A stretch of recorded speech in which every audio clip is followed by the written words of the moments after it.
ঘুরতে যাব ভেবে হঠাৎ করে কয়েকজন কাকিমা বৌদি সবাইকে মিলে প্ল্যান করে নিলাম অগ্রদ্বীপ যাব। আর যেমনি বলা তেমনি রওনা দিলাম সবাই মিলে সকাল সকাল। তাহলে চলো তোমাদের সাথে শেয়ার করি অগ্রদ্বীপ যাওয়ার যাত্রাপথের কাহিনী। কিভাবে গেলাম আর কি করলাম সব কিছু তোমাদের সাথে শেয়ার করব। প্রথমেই আমাদের বেলঘরিয়া স্টেশনের প্ল্যাটফর্মে গিয়ে টিকিট কেটে দাঁড়িয়ে আছি ট্রেনের জন্য। তারপরেই শুরু হয়ে গেল আমাদের কিছু ফটো সেশন। ফটো তুলে নিয়েই আমরা ট্রেনের জন্য অপেক্ষা করলাম।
এটাও কি তুলতে হবে?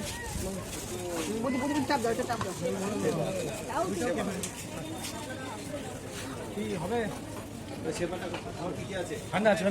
না ঠান্ডা নেই। হ্যাঁ ঠান্ডা জলটা ঠান্ডা জল। হ্যাঁ হবে হবে। কি ব্যাপার আমরা ওইদিকে যাব। কোলে কোলে যাচ্ছি তো। না না কোলে কোলে যাচ্ছি তুমি এটা দেখবে তো। এটা হবে না। ছজন এখানে বসেছে কোলে কোলে। একজন আমার কাছে এখানে তুলেছো। একজন লোককে তুমি নিয়ে নাও 10 কি জায়গা বলবো নাকি? কোথায় মোটা? এই এখানে মোটা মোটা কোথায়? দেখো। তাহলে দেখেন। এই দেখো চেহারা দেখো। এই দেখো আমার চেহারা দেখো। এই যে জানিয়াতে এরা তো মানুষ ওই তাকিয়ে দেখেন। এই দেখো সামনে বসেছে দেখো। আপনি হবে 100 কেজি ওদের 50 কেজি। এ মা কার 50 কেজি? বলে 100 কেজি ওই দিল। কার 100 কেজি?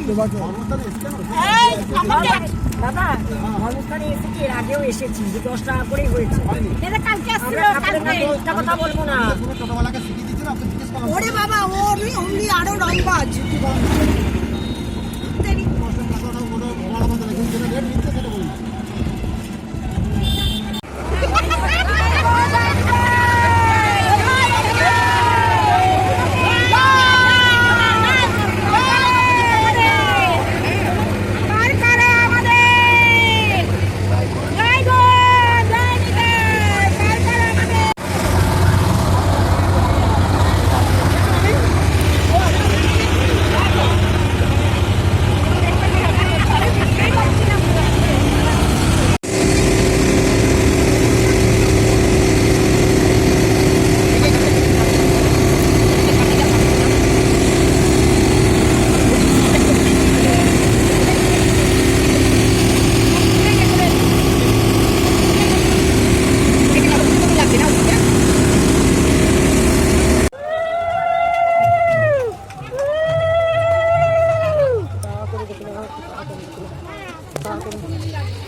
না উনি শুধু পুতুল দিন নাম্বার জানে।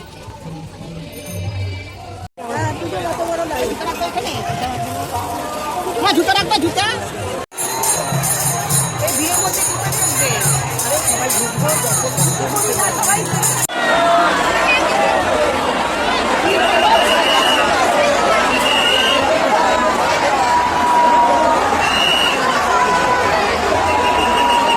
সব শেষে অন্নপ্রসাদ গ্রহণ করে আমরা সবাই বাড়ি ফিরে এলাম।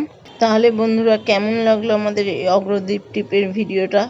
যদি ভালো লাগে লাইক শেয়ার এবং সাবস্ক্রাইব করবেন। পাশে থাকা বেল আইকনে অবশ্যই ক্লিক করবেন এবং কমেন্ট করে জানাবেন যে কেমন লাগলো আমাদের এই অগ্রদ্বীপ ট্রিপটা।